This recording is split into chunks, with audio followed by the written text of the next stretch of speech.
জ্ঞান মোহকে ত্যাগ করে জীবনকে করে মহান। আমরা ইবনে সিনার জীবন থেকে এই শিক্ষাটা নিতে পারি যে ইবনে সিনা রাজ পরিবারের সন্তান, রাজদরবারে ছিলেন, কিন্তু ওনার সবসময় তৃষ্ণা মৃত্যু না।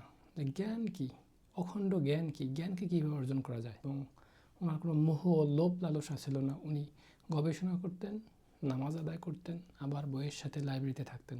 উনি নির্লোভ ব্যক্তি ছিলেন, যে আসলে একটা মানুষ যদি সঠিক জ্ঞান থাকে তাহলে ওই মানুষ প্রতিবন্ধকতা, বাধা, বিপত্তি, সমস্যাগুলো তার ভাবনা তৈরি করতে পারে।